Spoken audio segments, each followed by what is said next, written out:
ഇന്നെൻ്റെ വായനയിലൂടെ നിങ്ങളിൽ എത്തിക്കുന്ന ഒരാശയമാണ് യഥാർത്ഥത്തിൽ ഈ സ്നേഹം എന്നതെന്താണ്. അതൊരു തരം വാക്കുകൾക്ക് അതീതമായ ആഴമേറിയ ഒരു വികാരമാണ്.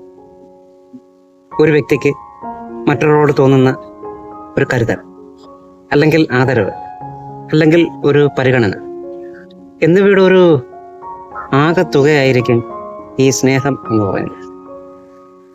സ്വാർത്ഥതയില്ലാത്ത മറ്റുള്ളവരുടെ സന്തോഷത്തിനായി നിലകൊള്ളുന്നതിനാലാണ് സ്നേഹത്തിന്റെ യഥാർത്ഥ ഭാവം എന്ന് ഞാൻ മനസ്സിലാക്കുന്നത്. സ്നേഹത്തിന് പല പല വശങ്ങളുണ്ട്.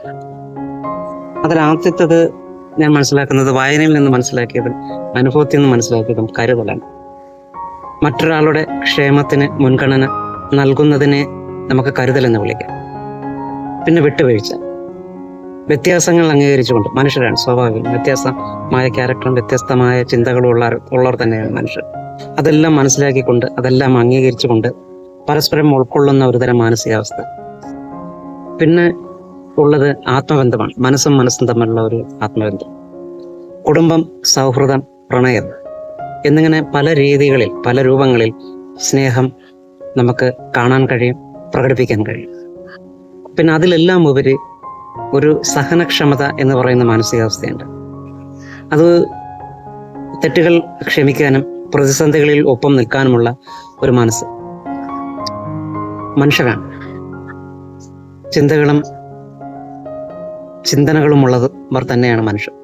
തെറ്റുകളും സംഭവിക്കും. അപ്പൊ അത് ക്ഷമിക്കാനുള്ള മാനസികാവസ്ഥയും സ്നേഹത്തിന്റെ മറ്റൊരു തലമായി നമുക്ക് കണക്കാക്കാം.